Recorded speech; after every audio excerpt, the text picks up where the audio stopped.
शांतीब्रह्म संत एकनाथ महाराज यांची जन्मभूमी तसेच दक्षिण काशी समजल्या जाणाऱ्या पैठण शहरातील शिवाजी बँक ते सार्वजनिक बांधकाम कार्यालयापर्यंत केल्या जाणाऱ्या सिमेंट रोडच्या कामात लाखो रुपयाचा सावळा गोंधळ होत असल्याचा प्रकार समोर आला।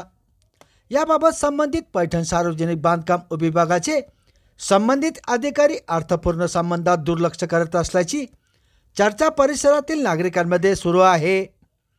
तब्बल 1 कोटी रुपयाच्या निधीच्या सिमेंट रोडच्या कामात पूर्णपणे दिरंगाई करून 2 महिन्यापर्यंत केवळ रस्ता खोदून ठेवला होता। इतकेच नव्हे तर कामात व्यवस्थित दबाई न करताच रस्त्याचे थातूरमातूर काम केले जात आहे। राजकीय पुढाऱ्यांच्या आशीर्वादात होत असलेल्या 200 मीटरच्या या कामाकडे संबंधित पैठण सार्वजनिक बांधकाम विभागाचे संबंधित अधिकाऱ्यांचे अर्थपूर्ण दुर्लक्ष केले जात असल्याचे बोलले जात आहे।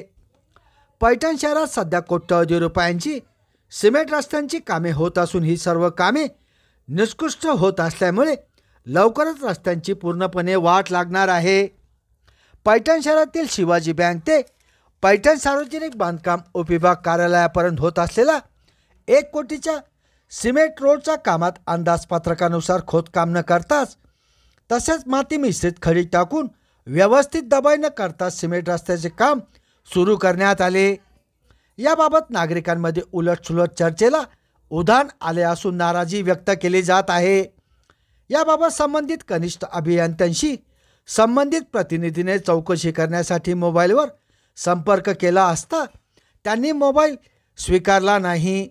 मात्र राजकीय आश्रयात आणि संबंधित विभागाच्या अधिकाऱ्यांच्या आशीर्वादात 1 कोटीचा सिमेंट रस्त्याचे काम होत असल्याने कामाचा दर्जा पूर्णपणे निकृष्ट असल्याचे तसेच लाखो रुपयाचा सावळा गोंधळ होत असल्याचे चित्र समोर येत आहे। संभाजीनगर समाचार न्यूज चॅनलसाठी सुनील टाक।